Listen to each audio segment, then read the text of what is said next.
Hi hello అందరూ నమస్తే. AP high court ఈరోజు ఒక కీలకమైనటువంటి తీర్పును వెలువరించింది. ఆశ్చర్యం, అద్భుతం.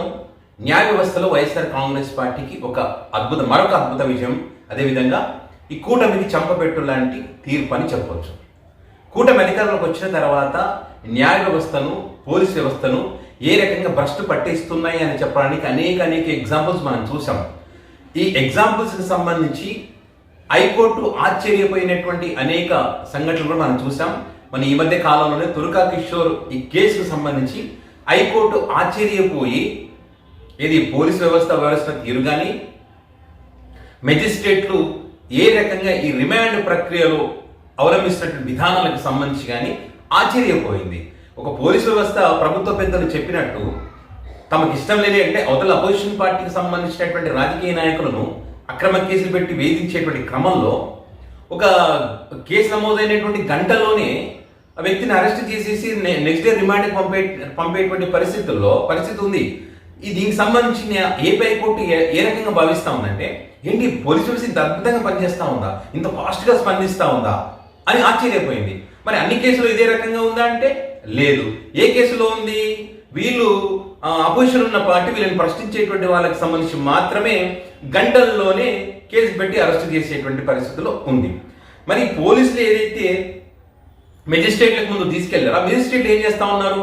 ఆ కేసు యొక్క వివరాలు కానీ, వాళ్ళ వాదనలు కానీ, కేసు అసలు ఎప్పుడు నమోదు చేయబడింది, ఘటన ఎప్పుడు జరిగింది, ఇలాంటి అంశాలన్నీ ఏమీ కూడా చూడకుండా వాళ్ళు రిమాండ్ అడగగానే కళ్ళు మూసుకొని రిమాండ్ విధిస్తున్నటువంటి పరిస్థితులు కూడా చూసాం. మరి ఈ అంశాలకు ఏపీ హైకోర్టు న్యాయస్థానం ఆశ్చర్యపోయింది. మెజిస్ట్రేట్లు కూడా మరి ఆ వాదనలు వినకుండా ఇక్కడ కావాల్సింది కేసు యొక్క వివరాలు. ఏం నేరం చేశాడు, ఎప్పుడు చేశాడు, ఘటన జరిగినటువంటి తేదీ ఎప్పుడు, మరి బెయిల్ ఏమైనా వచ్చిందా, బెయిల్ ఏమైనా పెట్టుకున్నారా, దీనికి అసలు ఇవన్నీ వివరాలు తెలుసుకోకుండా, పోలీసులతో వివరాలు తీసుకోకుండా ఆ వ్యక్తి యొక్క నిందితుడి యొక్క వాదనలు కూడా వినకుండా ఏ రకంగా రిమాండ్ విధిస్తారు?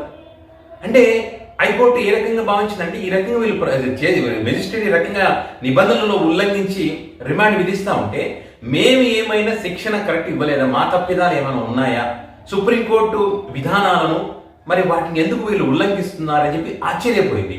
ఇక్కడ తురకా కిషోర్ యొక్క కేసు కనుక తీసుకుంటే మనము కూటమి అధికారంలోకి వచ్చిన తర్వాత ఈ వ్యక్తి మీద కూటమి అధికారంలోకి వచ్చిన తర్వాత ఈ వ్యక్తికి సంబంధించి 12 కేసులు పెట్టారు. 214 రోజులుగా జైల్లోనే ఉన్న పరిస్థితి. ఒక కేసులో బెయిల్ వచ్చిందనుకో మళ్ళీ వెంటనే ఇంకో కేసు పెట్టడం, ఇమీడియట్గా మళ్ళీ ఆలస్యం కూడా లేదు. మొన్న మనం చూసాం సోషల్ మీడియా వేదికగా బెయిల్ వచ్చి ఇంటికి చేరుకోక ముందే పోలీసులు అక్కడికి వెళ్ళిపోయారు. పాప పసిబిడ్డ ఆ చిన్నారెడ్డి తన కూతుర్ని ఎత్తుకొని ముద్దాడేటువంటి సమయం కూడా వాళ్ళు ఇవ్వకుండా వెంటనే అరెస్ట్ చేసి తీసుకొచ్చినటువంటి పరిస్థితి.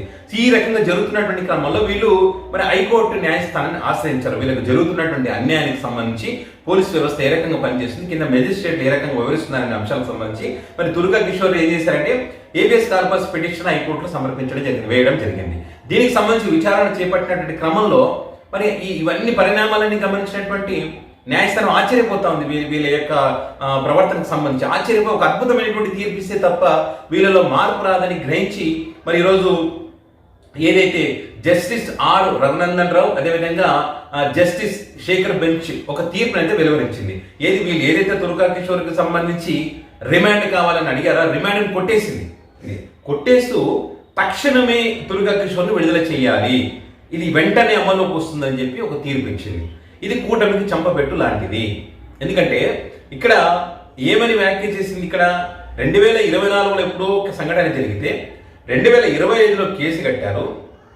మరి ఒక కేసులో బెయిల్ వస్తుందనగానే కేసు కట్టారు అనమాట. వెంటనే అరెస్టు సమయంలో కేసుకు సంబంధించినటువంటి ఇలాంటి వివరాలు కూడా ఇవ్వకుండా రాత్రి 12:32 ఆ వివరాలు సమర్పించడము, మరి మాచర్ల జడ్జి ఎదుట నిబంధనలకు విరుద్ధంగా వాదనలు వినిపించడం, మరి ఆ మెజిస్ట్రేట్ కూడా మరి డిమాండ్ విధించినటువంటి తరుణంలో ఈ అంశాలను హైకోర్టు న్యాయస్థానం చాలా సీరియస్ గా తీసుకుంది.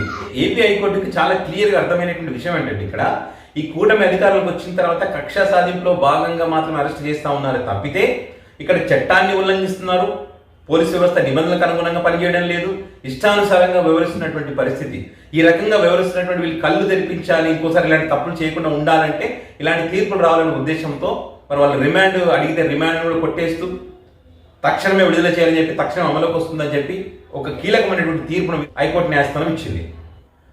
ఒకటి కాదు, రెండు కాదు, ఏ కేసు వైసీపీకి సంబంధించినటువంటి ఏ కేసైనా పెట్టండి, 311 సెక్షన్ యాడ్ చేస్తారు, లేదా ఎస్సీ ఎస్టీ సెక్షన్లు పెట్టేస్తారు. ఎస్సీ ఎస్టీ పెట్టేస్తే వాళ్ళ వాదనలు వినకుండా ఎవరైతే ఆ ఎస్సీ ఎస్టీ సెక్షన్ పెట్టారో ఆ వ్యక్తి వచ్చి వాదనలు వినిపించాలి కాబట్టి ఇంకా ఎక్కువ సమయం జైల్లోనే ఉంచవచ్చు, వాళ్ళు ఇంకా భయభ్రాంతులకు గురి చేయొచ్చనేటువంటి ఒకే ఒక్క కారణం చేతని ఈ సెక్షన్లు పెడతా ఉన్నారు. ఈ సెక్షన్లకు సంబంధించి హైకోర్టు న్యాయస్థానం చాలా చాలా సీరియస్ అయింది. అసలు ఈ సెక్షన్లు ఎందుకు పెడతా ఉన్నారు, ఈ కేసుకి సెక్షన్కి సంబంధం ఏంటి? మొన్న ఏదైతే సీనియర్ జర్నలిస్ట్ కొమ్మినేని శ్రీనివాసరావు గారికి సంబంధించి అదే రకంగా జరిగింది, ఆ సెక్షన్ తీసేసింది. అదేవిధంగా పోసాని కృష్ణమూర్తికి సంబంధించి కూడా అదే రకంగా ఇష్టం వచ్చినట్టుగా అనమాట. అది లేకుంటే బిఎన్ఎస్ 311 సెక్షన్ సంబంధం లేదు. అసలు ప్రజలకు న్యాయ వ్యవస్థ మీద నమ్మకం పోతుందనే ఉద్దేశంతో ఈరోజు మరి ఏపీ హైకోర్టు ఒక అద్భుతమైనటువంటి తీర్పును వెలువరించింది. వీళ్ళు ఇచ్చేటువంటి తీర్పులకు సంబంధించి కూడా ఈ కూటమి నాయకులు అదేవిధంగా వీళ్ళ పత్రికలు ఏ రకంగా వార్తా కథనం రాస్తే మనం చూస్తా ఉన్నాం. ఆ మధ్యకాలంలో ఒక జడ్జిని ట్రోల్ చేసినటువంటి పరిస్థితి, నచ్చినట్టుగా తీర్పులు రాకపోతే, వీళ్ళకి నచ్చిన వ్యక్తి అరెస్ట్ కాకపోతే, వీళ్ళకి నచ్చిన వ్యక్తికి బెయిల్ వస్తే వాళ్ళని న్యాయ వ్యవస్థను తప్పు పెడతారు, న్యాయమూర్తులను తప్పు పెడతారు. ఇంత దారుణం అయిపోయింది ఈ కూటమి ప్రభుత్వంలో. సో ఏదేమైనా కూడా ఈ కూటమి వైఎస్ఆర్ కాంగ్రెస్ పార్టీకి సంబంధించినటువంటి నాయకులను ఎల్లకాలం జైల్లో ఉంచాలనే ఒక ప్రయత్నం ఏదైతే చేస్తా ఉందో, లక్ష్యంతో పనిచేస్తా ఉందో, మరి ఆ లక్ష్యానికి చెక్ పెడుతూ ఈరోజు ఒక తీర్పునైతే వెలువరించింది. తీర్పు వెంటనే అమలుకి వస్తుంది, తుర్కా కిషోర్ వెంటనే విడుదల చేయాలని చెప్పి కూడా ఆదేశాలు ఇచ్చినటువంటి పరిస్థితి.